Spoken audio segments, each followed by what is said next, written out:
मी श्वेता मोरे. आज तुमचं चाय अँड वायच्या प्लॅटफॉर्मवरती सहर्ष स्वागत आहे. आजच्या गप्पा इतक्या तर रंगणार आहेत आपल्या. तुम्ही बघायलाच भेटायलाच आज आपल्यासोबत जे आलेले आहेत त्यांचा इतका मोठा अनुभव ॲग्रिकल्चरमधला, फूड इंडस्ट्रीमधला. आपल्याला त्यांच्याकडनं बरेच अनुभव ऐकायचे आहेत किंवा आत्ता काय चालू आहे, पुढे कसं काय होऊ शकतं फूड इंडस्ट्रीमध्ये, ह्या सगळ्याच गोष्टी, सगळेच एक्सपिरियन्स सर आपल्यासोबत शेअर करणार आहेत. तर Swasti agro and bio products private limited ह्याचे सर्वेसर्वा अभय शेंडे सर यांच्याशी आपल्याला आता गप्पा मारायला सुरुवात करायची आहे. नमस्कार. तर सर, आजच्या गप्पा मी जसं म्हटलं खूप रंगणार आहेत. तर तुम्ही ह्या इंडस्ट्रीमध्ये कसे आलात किंवा तुमची सुरुवात कशी झाली हे तुम्ही मला सांगाल? सुरुवात खरं तर खूपच गमतीशीर झाली. म्हणजे शाळेत असताना 9वीत असताना मला असं लक्षात यायला लागलं की आपल्याला मॉलिक्युलर लेवल बायोलॉजी, त्यातली खूप डीप बायोलॉजी, इकॉलॉजी असे विषय आवडतात. म्हणजे त्याच्या अगोदर त्यात काहीतरी उद्योग केलेले होते. ओके. आणि 9वीत असताना जाहीर केलं की मला मायक्रोबायोलॉजीत PhD करायचं आहे. ओके. तर वडील COEPत इलेक्ट्रॉनिक्स शिकवत होते, आजोबा डॉक्टर होते आणि मग एक हुशार मुलगा काहीतरी भलतंच करतो म्हणून दोघांनी त्यांच्या पॅथी शिकवायचा प्रयत्न केला. ओके. इंटरेस्ट निर्माण व्हावा म्हणून. आणि त्या शिकून मी मायक्रोबायोलॉजीमध्येच PhD केलं. ओके. तर काहीतरी वेगळं करायचं याची सुरुवात तिथेच झालेली होती. आणि एंटरप्रेनर असा पिंड होता. बरोबर. त्यामुळे मी शाळेत असतानाच ॲक्वेरियम फिश ब्रीड करून विकत होतो. अरे वा. आणि FYBSCला असताना फोटोग्राफीचा डिप्लोमा केला आणि त्यानंतर प्रोफेशनल फोटोग्राफर म्हणून 5 वर्ष काम करत होतो. अरे वा. आणि जसं PhDला ऍडमिशन घेतली असं ते सगळं बंद करून टाकलं की आता आपलं मेन टार्गेट अचीव्ह झालंय, आता त्याच्यावर काम करूयात. तर अशा पद्धतीने मला फोकस्ड आणि डायव्हर्स फील्डमध्ये काम करायला आवडतं. ओके. सो पण म्हणजे आता तुमचा आधीचा सगळा एक्सपिरियन्स हा ॲग्रीमधला आहे. तुम्ही जास्ती आधी काम ॲग्रीमध्ये केलेलं होतं आणि आता जे काही सुरू केलेलं आहे, तर ह्या दोन्हीमधला डिफरन्स आणि तुम्ही नक्की त्यातनं ह्यात कसे शिफ्ट झालात, का शिफ्ट झालात हे मला तुम्ही सांगाल? शिफ्ट झालो असं नाही म्हणता येणार. ओके. म्हणजे माझं आजोळ कोकणात, तिकडे आमची छोटीशी नारळ पोफळीची बाग, काहीतरी थोडंसं भात अशी शेती. ओके. तर तिथं शाळेत असल्यापासून रमायचो. आणि मग यांचे प्रॉब्लेम काय शेतकऱ्यांचे हे तिथे लक्षात आलं. बरोबर. आणि आपण जे शिकतोय त्यांनी हे सोडवू शकतो हे जसं कळलं तसं त्याची इम्प्लिमेंटेशन करायला सुरुवात केली. ओके. म्हणजे कंपनी स्थापन मी केली त्यावेळेला माझं PhDचं काम संपलं होतं आणि डिग्री अवॉर्ड झालेली नव्हती. ओके. पण त्याच्या अगोदरच ॲग्रिकल्चरमध्ये भरपूर काम करून झालं होतं. भारत यात्रा केंद्र म्हणून एक केंद्र आहे, त्या केंद्राचा मी ट्रस्टी होतो. आणि तिथे रेशीम उद्योग, फिश फार्मिंग असे वेगळे वेगळे उद्योग एक्सपिरियन्स घेऊन ठेवलेले होते. तर ते सगळे घेत असताना 2 गोष्टी प्रामुख्याने लक्षात आल्या. पहिली गोष्ट म्हणजे शेतकऱ्याला पिकवता येत नाही. राईट. पिकवता येत नाही याची अनेक कारणं आहेत. आणि पिकवल्यानंतर ते विकून पैसे करता येत नाहीत. तर जसं सांगितलं 95 साली पहिली कंपनी स्थापन केली, ती प्रोप्रायटरी होती, ती फक्त R&D टेक्नॉलॉजी डेव्हलपमेंट करता होती. ओके. मग एक पार्टनरशिप कंपनी स्थापन केली, जी ॲग्रिकल्चर रिलेटेड होती. ॲग्रिकल्चर बायोटेक्नॉलॉजी सगळं. ओके. मग तिथून एक पार्टनरशिप कंपनी स्थापन केली, ती फक्त ॲग्रिकल्चर प्रॉडक्टच्या मॅन्युफॅक्चरिंग करता होती. ओके. आणि ती बंद करून 2011 साली स्वस्ती ॲग्रो स्थापन केली. ओके. तर स्वस्ती ॲग्रो स्थापन करत असताना दिस इज माय लास्ट डेस्टिनेशन असं माहिती होतं. आणि त्याच वेळेला 2 वेगवेगळ्या व्हर्टिकलवरती काम करायचं नक्की ठरलं होतं की agro vertical will help farmers to grow their crop in a nice way, non toxic way, cost effective way, जास्त केमिकल न वापरता. बरोबर. आणि bio products vertical will buy back their perishable produce and process it. Right. म्हणजे start to end सगळ्याच गोष्टी, ज्याच्यात start to end मधले जे 2 महत्वाचे प्रॉब्लेम आहेत त्या प्रॉब्लेमवरती आपण काम करू. ओके. असं डोक्यात नक्की होतं. ओके. मग ॲग्रिकल्चरमध्ये आम्ही टेक्नॉलॉजी डेव्हलप केल्या. म्हणजे खूप सोप्या शब्दात सांगायचं झालं तर माणसाला रोग येऊ नये म्हणून वॅक्सिन असतं. मग पिकांना का नाही वॅक्सिन?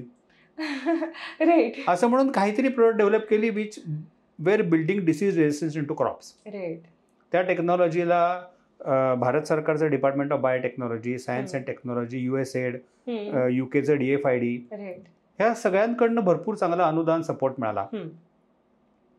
आणि कमर्शियली सुद्धा आम्ही 1-1.5 कोटी रुपयाच्या टर्नओव्हर पर्यंत जाऊन पोहोचलो. म्हणजे छोटं होतं का? तर छोटं नक्की नव्हतं. अगदी बरोबर. पण त्याच्यातून त्या कंपनीचं कसं बसं भागत होतं कारण की दरवर्षी त्या शेतकऱ्याला जाऊन परत तेच समजून सांगायला लागायचं, त्याला अजून ती जाणीव होत नाही की हे वापरलं तर काय होईल. बरोबर. मग त्याच्यापेक्षा असं वाटलं की आज म्हणजे फॉर एक्झाम्पल डाळिंब आपण बाजारात विकत घेतो, आपल्याला 200 रुपये किलो विकत मिळतात, तर शेतकऱ्याला 40 रुपये मिळतात. हा झाला कमर्शियल प्रॉब्लेम. पण त्या शेतकऱ्याकडे जेवढं डाळिंब पिकतं, म्हणजे एका एकरमध्ये समजा 9 टन डाळिंब पिकतं, तर त्यातलं 1.5 टन डाळिंब असं असतं की जे छोट्या आकाराचं असतं, ज्याच्यावरती डाग असतात, ज्याला क्रॅक गेलेले असतात, आणि त्याचे त्याला किलोला 2 रुपये पण मिळत नाहीत. अगदी बरोबर. आणि ते खायला खूप सुंदर असतं, न्यूट्रिशन म्हणून तेच असतं.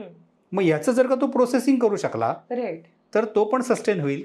अगदी बरोबर. आणि आपण प्रोसेसिंग चांगल्या पद्धतीने केलं तर आपण कंझ्युमरला चांगला खायला घालू शकू. अगदी अगदी बरोबर. ही एक व्हॅल्यू चेन समजून आलेली होती लहानपणापासून. त्यातले जे 2 फोकस पॉईंट होते, त्या फोकस पॉईंट होते टेक्नॉलॉजी डेव्हलपमेंटचं काम केलं, ॲग्रिकल्चरमध्ये ज्या टेक्नॉलॉजी डेव्हलप केल्या त्याच्याकरता आम्हाला एनडीडीबीनी सपोर्ट केलं, त्याच्याकरता अमूल सारखा आम्हाला डिस्ट्रीब्युटर मिळाला होता. अरे वा. पण तरी सुद्धा ते कमर्शियली जिथे पोचायला पाहिजे ते पोचत नव्हतं. ओके. म्हणून त्याच्यावरचा फोकस थोडा कमी केलाय. ओके. जे एक्झिस्टिंग कस्टमर आहेत त्यांना केटर करतो व्यवस्थित, पण हे मोठं करण्यापेक्षा यांचा जो दुसरा प्रॉब्लेम आहे की आम्ही पिकवतो पण विकता येत नाही, त्याच्यावरती एक्झॅक्टली त्याच्यावरती काम करायला सुरुवात केली. आणि मग तिथून फूड टेक्नॉलॉजिस्ट झालो का काय असं वाटायला लागलं, इतकं फूडमध्ये काम करतोय. ओके. सो म्हणजे तुमचे सगळेच प्रवास आणि सगळेच अनुभव खूप गमतीशीर आहेत. आणि म्हणजे जी तुम्ही जी चेन किंवा ज्या गोष्टी तुम्ही एक्सप्लेन केलेल्या आहेत, आत्ताच्या मार्केटमध्ये लोकांना खरंच या गोष्टीची खूप गरज आहे. म्हणजे तुम्ही सांगितलं की एवढं पिकतं पण जातं कुठे, होतं काय त्याचं. तर आणि लोकांना इथे प्रश्न पडलेला असतो की मला सगळे पेस्टिसाइड्सवाल्या गोष्टी मिळतात किंवा चांगलं नाही मिळत, खूप शुगर असते. हल्ली लोक खूप हेल्थ कॉन्शियस झालेले आहेत. सो ह्या सगळ्या गोष्टींचा विचार तुम्ही जे प्रोडक्ट्स इंट्रोड्यूस केलेले आहेत ह्याच्यात कसा केलेला आहे? एक 3-4 वेगवेगळ्या टप्प्यात या प्रश्नाचं खरं उत्तर आहे. ओके. मी डाळिंब बागायतदार संघ, सीताफळ बागायतदार संघ यांच्याशी असोसिएटेड आहे. राईट. महाराष्ट्रामध्ये 1,00,000 हेक्टर सीताफळाचं प्रोडक्शन होतं, म्हणजे अंडर कस्टर्ड ॲपल एवढं कल्टिवेशन आहे. 1,00,000 हेक्टर. म्हणजे साधारणतः 9 लाख टन सीताफळ महाराष्ट्रामध्ये बनतं. आणि स्टॅटिस्टिक्स बघायला गेलं त्यातलं 60% सीताफळ चांगलं पिकलेलं हे केरळच्या टोपलीत जातं. अरे बापरे. कारण शेतकऱ्याकडे पिकलेलं सीताफळ किंवा तयार झालेलं सीताफळ कंझ्युमरनी खाईस तोपर्यंत जेवढी वेळ आहे तेवढ्या वेळामध्ये ते मार्केटला पोहोचतच नाही. आणि त्याची पेरिशेबल म्हणजे व्हॅलिडिटी कमी आहे का त्या फळाची? म्हणजे जे आपलं कन्व्हेन्शनल सीताफळ आहे ते झाडावरनं काढल्यानंतर 3 दिवस. आता NMK नावाची नवीन व्हरायटी आली, ते झाडावरनं काढल्यानंतर 8 दिवस. ओके. पण म्हणजे तरी सुद्धा ते एक्सपोर्ट होऊ शकत नाही. बरोबर. तरी सुद्धा ते दिल्लीला पोहोचवण्याकरता खूप कष्ट घ्यावे लागतात. आणि मग ह्या समस्यांमुळे आमच्याकडे प्रचंड सीताफळ पिकतं, पण त्यातलं 40% विकलं गेलं तर प्रॉफिट कसा व्हावा? अगदी बरोबर. मग सीताफळ प्रोसेसिंग करणाऱ्या खूप साऱ्या कंपनी आहेत. तर तो मनुष्य दिवसाला जास्तीत जास्त 500 किलो सीताफळ प्रोसेस करू शकतो. मग त्या खूप कंपनी म्हटलं तरी महाराष्ट्रात 100. बरोबर. म्हणजे दिवसाला 50,000 किलोच फक्त. त्यालाही परत मार्केट नाही. राईट. प्रोसेसिंग करत असताना आम्ही त्याच्यामध्ये KMS नावाचं केमिकल घालतो, जे टॉक्सिक म्हणून युरोपियन कंट्रीजमध्ये बँडच आहे. मग आम्ही कंझ्युमरला काय खायला घालतो? राईट. ह्या तऱ्हेचा एक खूप मोठा प्रश्न आहे. आणि असं वाटतं की ह्या प्रश्नाचं सोल्युशन जर हवं असेल तर शेतकरी आणि शेतकऱ्यांचे गट यांनी चांगलं पिकवून त्यातल्या एका क्वांटिटीचं प्रोसेसिंग करावं, चांगल्या पद्धतीने प्रोसेसिंग करावं, आणि ज्याला आम्ही मार्केट उभं करून द्यावं. सो आम्ही मार्केट कसं उभं करून देणार? तर आम्ही त्याच सीताफळाच्या प्रोसेसिंग केलेल्या सीताफळापासून जर आम्ही त्याच्यापासून चॉकलेट बनवलं, इंटरनॅशनल मार्केटमध्ये नेलं तर खूप चांगलं होईल. आणि याच लोकांना जर का ह्या सीताफळाच्या पल्पपासून मिठाई करायची टेक्नॉलॉजी शिकवली तर त्यांना ते युनिट वर्षभर चालवता येईल. आज त्या शेतकऱ्यांची पण समस्या आहे की आम्ही सीताफळ प्रोसेसिंग वर्षभरात फक्त 50 दिवस करू शकतो, उरलेले 310 दिवस काय करायचं? लोकांना पगार कुठून द्यायचा? परत पुढच्या वर्षी नवीन माणसं घेतली त्यांना परत ट्रेनिंग पासून सुरुवात करायची का? मशिनरी वर्षभर बंद पडली असेल ती गंजली का, सर्व्हिसिंग करायला पाहिजे, इथून बघायला सुरुवात करायची का? हे सगळे इंडस्ट्रीच्या दृष्टीने मोठे प्रश्न आहेत. ह्या प्रश्नांकडे बघून हे कसे सोडवता येतील ह्याच्यावरती 5 वर्ष डोकं फोडलंय. खूप चांगल्या पद्धतीने फोडलंय. आणि सांगायला खूप अभिमान वाटतो, आनंद वाटतो की भारत सरकारने फिकी आणि बोस्टन कन्सल्टन्सी ग्रुप यांना फार्मिंग सस्टेनेबल होऊन आमच्या ग्राहकांना चांगलं कसं खायला मिळेल, राईट म्हणजे food processing as well as farming, how to couple this, right याच्यावरती रिसर्च करायला सांगितला होता. त्याचा व्हाईट पेपर मागच्याच वर्षी पब्लिश झालाय. ओके. आणि तो बघत असताना त्यांनी जेवढी प्रिन्सिपल्स सांगितली आहेत की ही सगळी पाळली पाहिजेत, बरोबर, तेवढी सगळी आमची इम्प्लिमेंट करून झाली. अरे वा. तर या प्रश्नाला अशा खूप वेगवेगळे फॅसेट आहेत. राईट. तुम्ही जसं म्हणलात की कंझ्युमरला चांगलं खायला मिळणे, हो बरोबर, याच्यामध्ये ते सीताफळामधलं ते पेस्टिसाइड यायला, जे केमिकल प्रिझर्वेटिव्ह घातलंय ते यायला नको होतं. हो, सीताफळामध्ये आळीच सापडते. राईट. ती आळी आली तर तुम्ही खाणार आहे का? मग ती आळी काढण्याची काहीतरी व्यवस्था केली पाहिजे किंवा आळीमुक्त सीताफळ बनवण्याची काहीतरी तंत्रज्ञान विकसित केलं पाहिजे. असे खूप छोटे छोटे छोटे छोटे विषय आहेत. तर मला असं वाटतं की या सगळ्या विषयांमध्ये जे तंत्रज्ञान लागतं, त्या तंत्रज्ञानावरती माझं नक्की काम करून झालंय. ओके. काही एक्झाम्पल पुरतं करून झालं असेल. पण आता पुढची सगळ्यात महत्वाची गोष्ट आहे की ही जी आपण एक व्हॅल्यू चेन क्रिएट करायचा प्रयत्न करतोय, ते कमर्शियली अस्तित्वात आलं पाहिजे. राईट, बरोबर. ते कमर्शियल अस्तित्वात आलं म्हणजे शेतकऱ्यांचेही प्रश्न सुटतील आणि आपल्याला सगळ्यांना खूप चांगलं खायला मिळेल. राईट. सो आत्ताचे जे म्हणजे ज्याच्यावरती आता तुमचं सगळ्यात मोठं काम चालू आहे, बायो प्रोडक्ट्स, तर म्हणजे आता आम्हाला तर कळालेलं आहे की तुम्ही नक्की का हे बायो प्रोडक्ट्स आणलेले आहेत, पण ह्याच्यामध्ये तुम्ही व्हॅल्यू ॲडेड सर्व्हिसेस कशा देताय किंवा हे एक्सक्लुझिव्ह कसं आहे? म्हणजे ह्या सगळ्या ज्या सर्व्हिसेस आत्ता आपल्याकडे म्हणजे कंपनीच्या अंडर तुम्ही प्रोव्हाइड करायचा प्रयत्न करताय, तर हे वेगळं कसं आहे, एक्सक्लुझिव्ह कसं आहे? सर्व्हिसेस अजून कोण किती घेतं हा प्रश्न गंभीर आहे. म्हणजे भारत सरकारनीच आता फार्मर प्रोड्युसर कंपनीज करता किंवा शेतकऱ्यांच्या गटांकरता खूप चांगल्या पद्धतीने प्रोसेसिंग करता अर्थसहाय्य निर्माण केलंय. त्यामुळे 1000 शेतकरी एकत्र आले तर 2 वर्षामध्ये त्यांना 2-4 कोटी रुपये प्रोसेसिंग करता सहज मिळू शकतात. बरोबर. पण तिथे इनोव्हेटिव्ह काय करायचं त्यांना कळत नाही. मी इनोव्हेटिव्ह करतो हे त्यांना समजतं, पण हे घ्यायचंय, आतमध्ये घ्यायचंय हे कळत नाही. सो मला असं वाटतं की काहीतरी चांगल्या प्रायव्हेट कंपनी बरोबर असोसिएट होऊन एखाद 2-3 प्रोडक्ट मी कमर्शियलाइज कशी होतात ते दाखवलं पाहिजे. त्या दृष्टीने आम्ही चॉकलेटवरती काम करतोय. तर चॉकलेटची जी काही आमची स्टोरी आहे ती खूप गमतीशीर आहे. 2016-17 साली ज्यावेळेला मी डाळिंबावरती प्रोसेसिंग करत होतो, त्यावेळेला वेगळ्या पद्धतीने प्रोसेसिंग म्हणजे काय हे शेतकऱ्यांना समजावं म्हणून शेतकऱ्यांना मी UDCT, नॅशनल केमिकल लॅबोरेटरी अशा ठिकाणी घेऊन जाऊन दाखवत होतो की काय प्रोसेस असतात बघा, कसं असतं बघा. आणि मग त्या प्रोसेसेस अडॅप्ट करून माझ्या लॅबमध्ये त्यांना काहीतरी करून दाखवत होतो, लुक आपण हे करू शकतो. Confidence building kind of thing.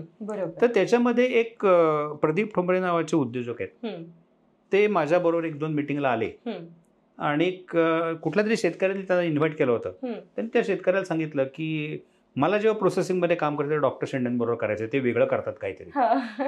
आणि मग लॉकडाऊनच्या काळामध्ये आम्ही बरोबर आलो आणि आम्ही सीताफळावरती काम करायला सुरुवात केली. तर तिथून खरं या सगळ्याचा सिरियस प्रवास सुरू झाला. तर आता सीताफळावर काम करायला सुरुवात केली म्हणताना माझ्या मनामध्ये कायम तोच प्रश्न आहे की 1 लाख हेक्टर 9 लाख टन सीताफळ एवढं संपलं पाहिजे, हे मी संपवू शकतोय का?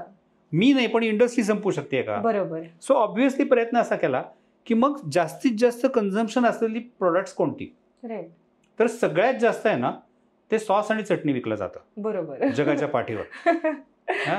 त्यानंतर चॉकलेट विकले जातात, त्यानंतर मिठाई विकली जाते, बरोबर, आणि त्यानंतर स्नॅक्स विकले जातात. तर आम्ही म्हणलं की सीताफळाचं आपल्याला सगळं असंच करायचं. आणि पहिले आम्ही चटणी तयार केली. सीताफळाची चटणी अप्रतिम लागते. अरे बापरे. आणि 7 महिने चांगली टिकते. अरे वा. सो ती कमर्शियलाइज केली तर खायचं काय होईल. पण मी माझ्या इन्व्हेस्टरला पहिलं सांगितलं, त्याला खाऊ घातली, त्याला खूप आवडली आणि म्हटलं की आता आपण हे नाही करणार आहोत. तो म्हणलं का सर? म्हटलं कारण म्हटलं हे टोमॅटो सॉसला कॉम्पीट करणार आहे. सो लोक टोमॅटो सॉसची याची किंमत कम्पेअर करणार आहेत, पहिली गोष्ट. आणि दुसरी गोष्ट, जगातल्या जेवढ्या कंपन्या टोमॅटो सॉसची टीव्हीवर जेवढी ऍडव्हर्टाइजमेंट करतात त्याला काउंटर करण्या एवढी ऍडव्हर्टाइजमेंट तुला करावी लागणार हे विकण्याकरता. ऑफकोर्स, बरोबर. मार्केट प्रेझेन्स क्रिएट करणं आणि ते ब्रेक करणं इतकं अवघड आहे. त्यामुळे हे नको करूया. मग काय करूयात म्हटलं, चॉकलेट करूयात, मिठाई करूयात. मग मिठाई बनवली, चॉकलेट बनवलं. ओके. त्यांनी चॉकलेट खाल्लं, आवडलं. त्यांनी फुल फ्लेज सपोर्ट केला कंपनीला. R&Dत किती पैसे लागतात वगैरे असले छोटे प्रश्न विचारले नाहीत. आणि त्यामुळे ते चॉकलेट तयार झालं. तर ते चॉकलेट तयार होत असतानाची पण गंमत आहे की एका स्टेजला ज्यावेळेला मी म्हणत होतो की हे मी आता मार्केटमध्ये टाकायला तयार आहे, ते म्हटलं अजून थोडं इथे इथं इथं रिफाईन करायला पाहिजे, थांबूयात आपण, पैसे गेले तरी चालेल, रिफाईनमेंट करू. तर रिफाईनमेंटमध्ये 2 खूप मोठे मुद्दे केले जे तुम्हाला सांगावेसे वाटतात. की सीताफळ घेतलं तर हे अतिशय डेलिकेटली ड्राय केलं पाहिजे, म्हणून आम्ही फ्रीज ड्राईंग टेक्नॉलॉजी वापरली. फ्रीज ड्राईंग टेक्नॉलॉजी वापरली की जी प्रोसेसिंग कॉस्ट 1000 रुपये किलो होऊन जाते, जी एक्सपेन्सिव्ह आहे. बरोबर. मग त्यातून जे सीताफळ मिळालं ते वापरून आम्ही चॉकलेट तयार केलं. तर आम्हाला एवढं छोटंसं 15 ग्रॅमचं चॉकलेटचा बार 120 रुपयाच्या खाली विकायला परवडत नव्हता. अरे बापरे, हे कसं काय जमणार. मग त्याच्यावरती 1 वर्षभर डोकं फोडलं आणि नवीन प्रोसेसेस डिझाईन केल्या. तर त्या प्रोसेसला मी माल्ट म्हणतो, modified atmosphere low temperature process, जी फ्रीज ड्राईंगला सबस्टिट्यूट करते असं म्हणणार नाही, पण या केसमध्ये ती फ्रीज ड्राईंगला सबस्टिट्यूट करते. तर त्या प्रोसेसने आम्ही सीताफळ प्रोसेस केल्यानंतर तेच न्यूट्रिएंट कंटेंट, तीच टेस्ट, आणि आमची किंमत 8 रुपये ग्रॅमवरून 3 रुपये ग्रॅमवरती आली. अरे वा. Okay, this is something which is required. बरोबर. Within the industry. आता हे सापडलं, हातात आलं, मग आम्ही थोडीशी ॲडव्हर्टाइजमेंट केली, थोड्याशा ऑनलाईन प्रेझेन्स क्रिएट केला, आमचा ऑनलाईन एक्झिबिशन्समधनं पार्टिसिपेट केलं. युरोपमधल्या 6 डिस्ट्रीब्युटरनी प्रॉडक्ट मागितलं. अरे वा. आणि सॅम्पलिंग, प्रॉडक्ट टेस्टिंग, या स्टेजमध्ये असं आलं की तिकडला माणूस मला सांगतोय की माझ्या चॉकलेटियरला तुझं चॉकलेट बरोबर वाटत नाहीये. मी सायंटिस्ट आहे, मी म्हणतो काय बरोबर वाटत नाही सांग, मी करेक्ट करून देतो. बरोबर. तो म्हणतो चॉकलेटियर इज अन आर्ट.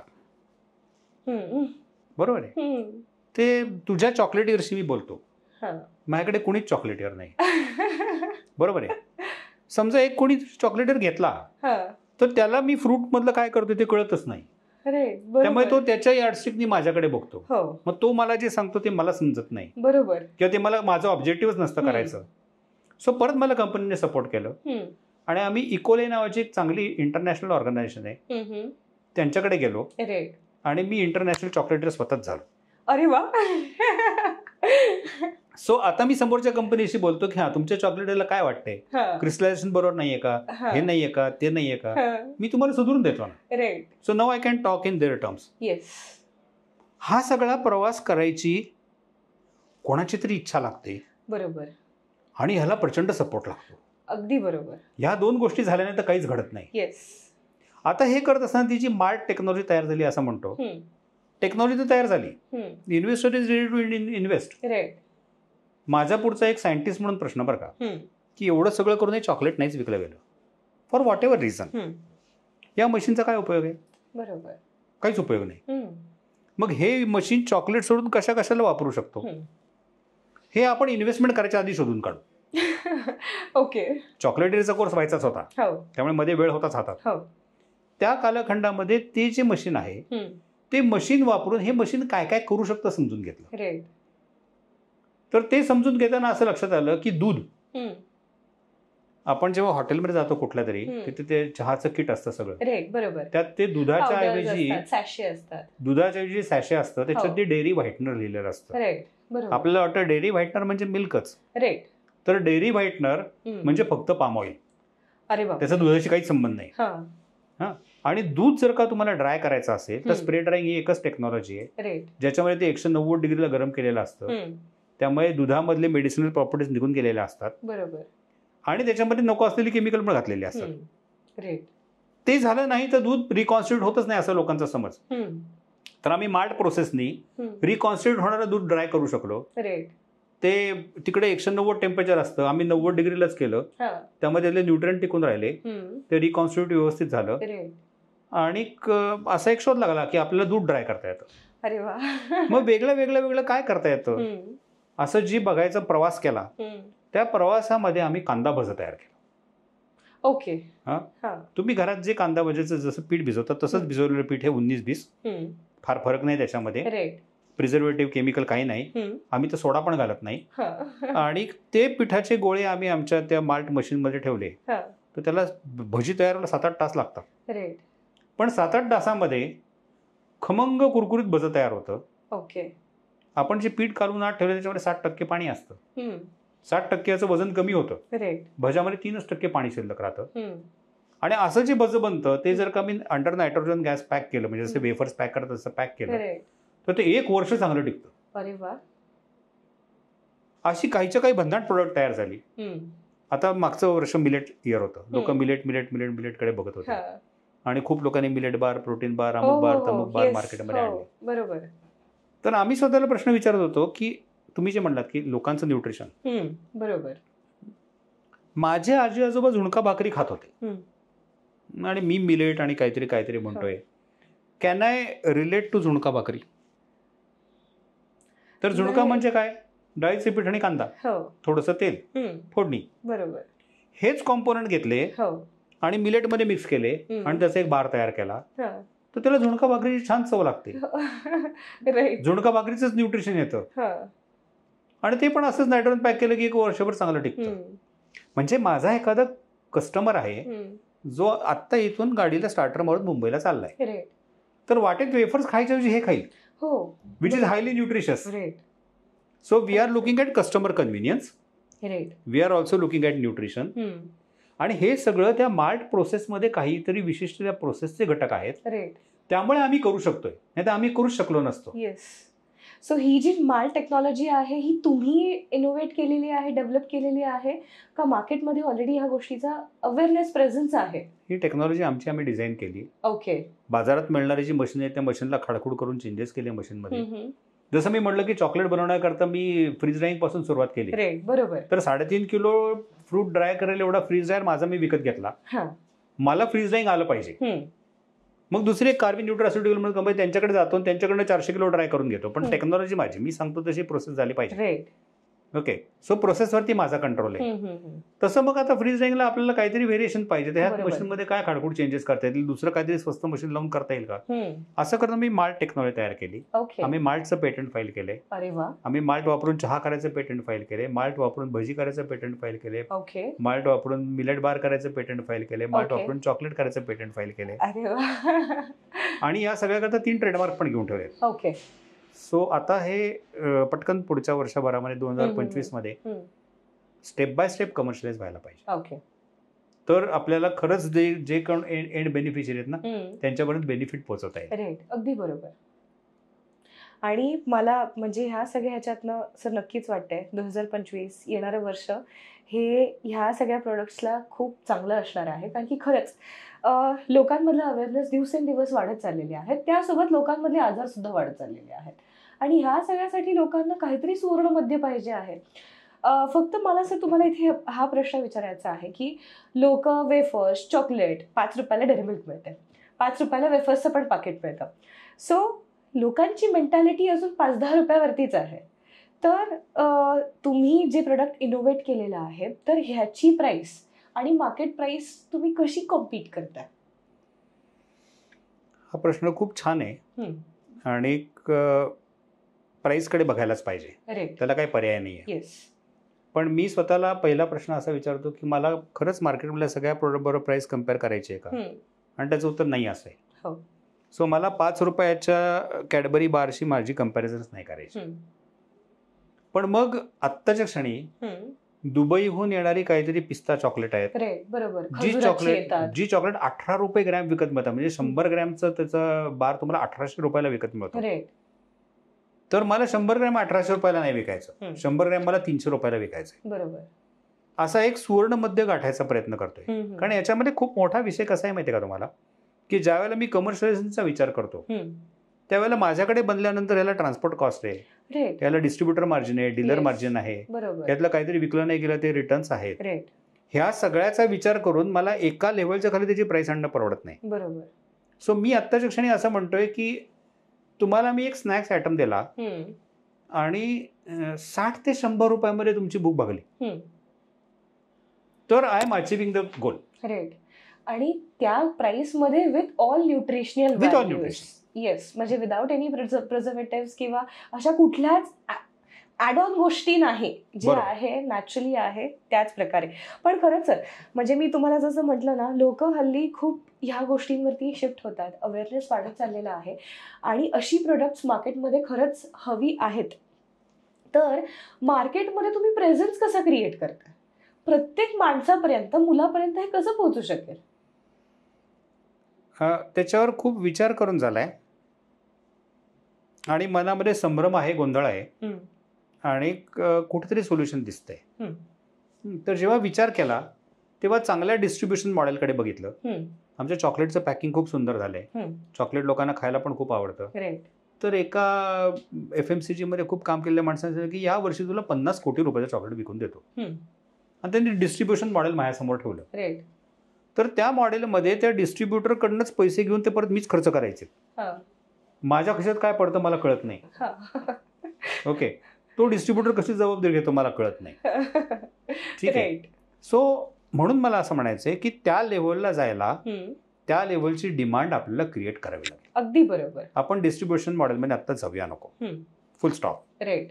मग आपल्या पुढे काय पर्याय शिल्लक राहिले? तर डायरेक्टली पुण्यामधल्या 1000 दुकानामध्ये मी चॉकलेट विकायला ठेवलं. राईट. आणि प्रत्येक दुकानाने 1 किलो विकलं तरी माझं महिन्याला 1000 किलो विकलं जाईल. बरोबर. आणि जर मी त्याला 3 रुपये ग्रॅम अशी किंमत म्हणत असेल तर 30 लाखाचा सेल होईल. बरोबर. आणि त्यातले काहीतरी डिस्ट्रीब्युशन मार्जिन मध्ये गेले. राईट. तरी सुद्धा माझी ऍक्टिव्हिटी सस्टेन होईल का नाही होणार. So I am thinking from sustainability. Right. For everybody. Yes, absolutely. अशा तऱ्हेचं काहीतरी एक मासेस पर्यंत पोहोचण्याचं मॉडेल हे एका साईडला तयार करून ठेवलंय. राईट. त्याच्यावरती एका साईडला काम करतोय. पण खरंच आत्ताच्या क्षणी तुम्ही जसं म्हटलात तसं ही जी लोक आहेत ना ज्यांना अशी प्रोडक्ट हवी आहेत, right, they are identified. Right.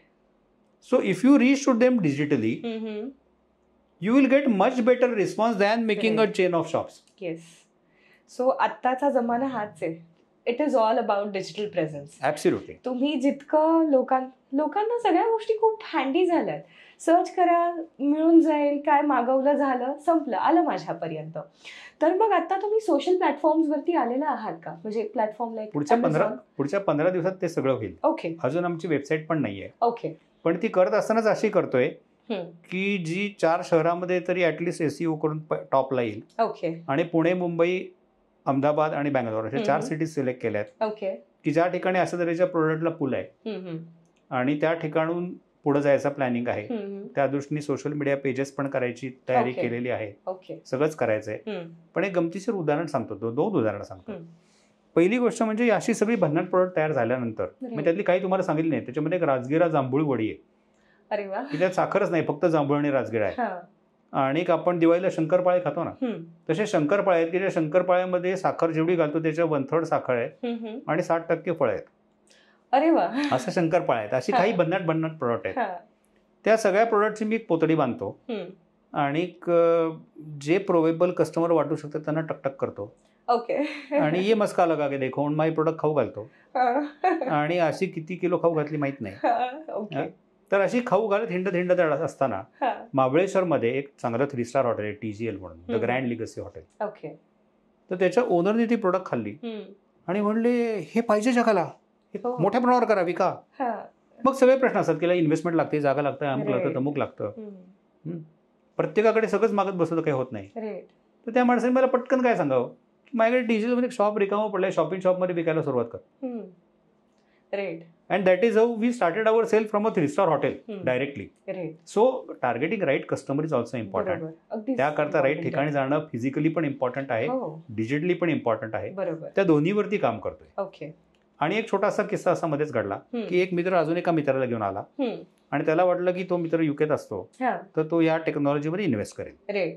आणि मी काहीच दृष्टीने बघत नाही. मी म्हणतो समोर आलेला आहे, त्याच्याशी दोस्ती झाली, खूप झालं, दोस्ती टिकून राहिली, पुढे त्या गोष्टी होतील नाही होतील. सो त्याला सगळं काय काय करतो समजून सांगितलं आणि सगळीच प्रोडक्ट जेवढी वेगवेगळी सांगितली. रोज माझ्याकडे शेजारी रेडी नसतात. कांदा भजी रेडी होता, कांदा भजी खाऊ घातला. मला म्हणला अरे यार माझ्या बायकोला किती खायला आवडेल, पण ती तर नाही आली पुण्यात. म्हटलं मग 1-2 पॅकेट घेऊन जा UKला. म्हणून त्याला 3 पॅकेट अशीच UKला खायला म्हणून दिली. तर इन्सिडेंटली तो एका बँकेत काम करतो आणि ते लोन्स बिन्स डिपार्टमेंट बघतो. तर त्याच्याकडे कोणीतरी एक माणूस आला जो त्याचा रेग्युलर कस्टमर होता आणि तो वेंडिंग चेनचा ओनर होता. ओके. तर त्यांनी तो एशियन होता, तर त्याला यांनी एक पाकिट दिलं. म्हटलं हे बघ कसं भारी खाऊन बघ. तर तो ईमेलवरती माझ्याशी बोलायला सुरुवात केली त्या माणसाने आणि मला म्हणला अरे तुझं प्रोडक्ट इतकं भारी आहे, प्राइसिंग काय, अमुक काय तमुक काय, मला कधी देशील. म्हटलं थांब जरा, अजून टेक्नॉलॉजी डेव्हलपमेंट स्टेजला आहे. पण त्यांनी सांगितलं की जर हे तू मार्केटमध्ये आणणार असशील तर शेकडो टन मी फक्त इंग्लंडमध्ये विकेल. अरे बापरे. सो ह्या पद्धतीने मार्केट समजून घेतोय. राईट. फर्स्ट थिंग फर्स्ट, मी रोज 40 किलो करणार आहे का 100 किलो करणार आहे, अगदी बरोबर. आणि जे करेल ते परफेक्ट विकून त्याचे पैसे करून नाक पाण्याच्या बाहेर कसं ठेवणार आहे, right. Is the target for 2025. Yes. So तेच म्हणजे सर तुम्ही ज्या गोष्टी आता इम्प्लिमेंट करताय यातनं हेच आहे, म्हणजे तुम्ही जेवढा ऑनलाईन प्रेझेन्स पण ठेवला पाहिजे तेवढा ऑफलाईन पण तुम्ही तुमचे एफर्ट्स घेतले पाहिजेत. अदरवाईज आपण लोकांपर्यंत कसे पोहोचू शकतो. आणि जे आउटपुट एक्सपेक्टेड आहे, म्हणजे तुम्ही ते बँकेचं उदाहरण सांगितलं, कुठून कसं काय त्याच्यापर्यंत ते पोहोचलं आणि तुमच्याकडे त्यांनी अप्रोच केलं. सो ह्या ज्या सगळ्या गोष्टी आहेत ह्या खरंच खूप भारी आहेत, म्हणजे शिकण्यासारख्या आहेत. नवीन एंटरप्रेन्योर्सला सुद्धा या शिकण्यासारख्या आहेत. हल्ली मुलांनी काय केलंय, एक फक्त हे म्हणजे हेच करायचं, ह्याच्या बाहेर जायचंच नाही. पण तुम्हाला काही गोष्टी आउट ऑफ द बॉक्स जाऊन सुद्धा करायला लागतात.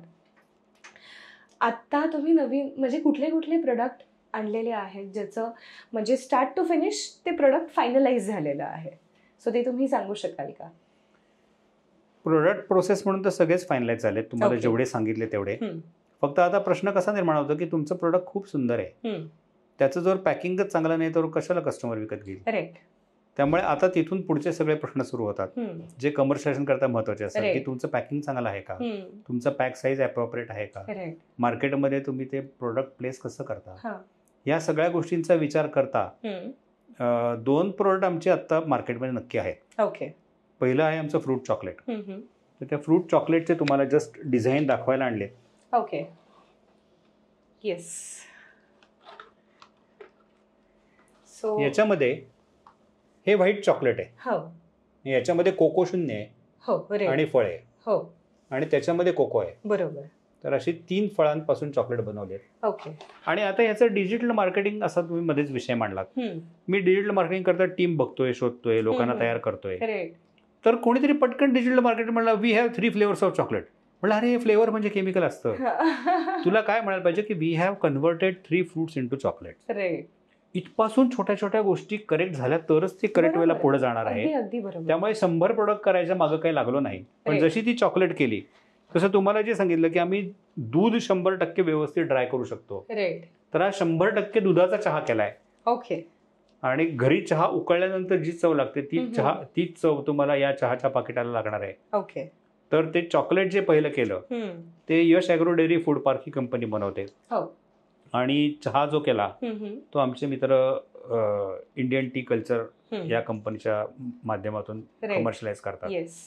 सो अजून स्वस्ती ॲग्रोचं किंवा माझं स्वतःचं काहीच प्रोडक्ट नाही. आणि कदाचित एखादाच प्रोडक्ट करेल. कारण की मला असं वाटतं की manufacturing is a different ball game all together. आणि जर मी डेव्हलपमेंट चांगली करू शकतो असं मला वाटत असेल तर मी स्वतःला डेव्हलपमेंटवरती फोकस ठेवलं पाहिजे. त्यामुळे कदाचित कांदा भज्यासारखं एखादंच प्रोडक्ट मी बनवेल आणि बाकीच्या सगळ्या प्रोडक्ट्स करता कोणाला तरी टेक्नॉलॉजी लायसन्स करेल. खूप सारं हँडहोल्डिंग त्या लोकांना लागणार आहे. त्यामुळे तेही काम खूप काही घाईघाईने करता येईल असं वाटत नाही. बरोबर. पण टप्प्याटप्प्याने पुढच्या 5 वर्षात जर का या सगळ्या टेक्नॉलॉजी येण्याची प्रोडक्ट लोकांपर्यंत जाऊन पोहोचली तर मला खूप आनंद होईल.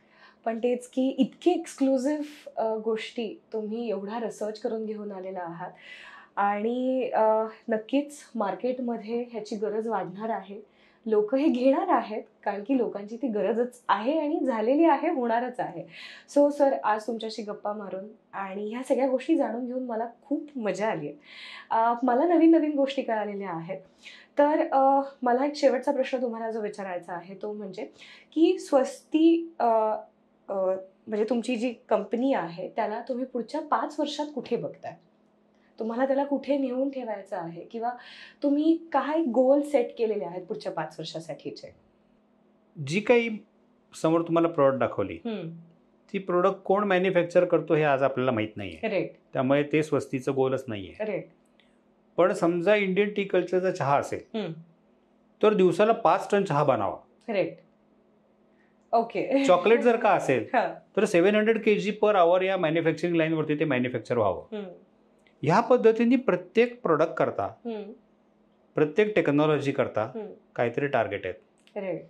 ती टार्गेट गाठायला जसं मी म्हणलं की डिजिटल मार्केटिंगमध्ये राईट बोलणारा माणूस पण लागतो, बॉक्सचं डिझाईन राईट करणारा माणूस पण लागतो आणि या टेक्नॉलॉजीच्या मॅन्युफॅक्चरिंगमध्ये इन्व्हेस्ट करणारा पण राईट माणूस लागतो.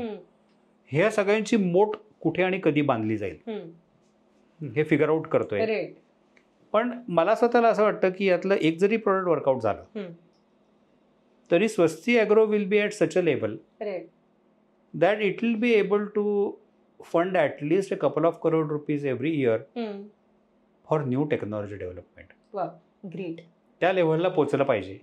कारण पहिल्या दिवसापासून मला असं वाटतं, माझा स्वभाव म्हणून असेल किंवा जे काय असेल ते, की रिसर्च हे नोबेल प्राइज मिळण्याकरता नसतं. बरोबर. रिसर्चचा उपयोग जेवढ्या जास्तीत जास्त लोकांना होईल अगदी बरोबर तेवढं ते रिसर्च योग्य आहे. येस. सो पुढची 5 वर्ष जर 800 कोटी जनता जगाच्या पाठीवरती असेल तर त्यातल्या किमान 8 कोटीपर्यंत ही प्रॉडक्ट पोहोचतात का? राईट. त्याचे रुपये पैसे आपोआप कन्वर्ट होतील. येस. रुपये पैशाबद्दल काही टार्गेट नाही, ते आपोआप होतील. राईट. अशा पद्धतीने काम करायला खूप आवडेल. Yes. Okay. So thank you sir. आज तुमच्याशी गप्पा मारून खरंच खूप गोष्टी आम्हाला कळालेल्या आहेत. जे लोक हे व्हिडिओज बघणार आहेत त्यांच्यापर्यंत पण बरेच वेगळे मेसेजेस, म्हणजे बिझनेस सुरुवात करण्यापासून ते म्हणजे तुम्ही जी माहिती दिलेली आहे ती खरंच इन्स्पिरेशनल पण आहे. सो मी हीच अपेक्षा करते की आपली परत भेट व्हावी, आपल्या परत अशाच गप्पा व्हाव्या. सो थँक्यू सो मच तुम्ही चॅन वायमध्ये आल्याबद्दल. थँक्यू.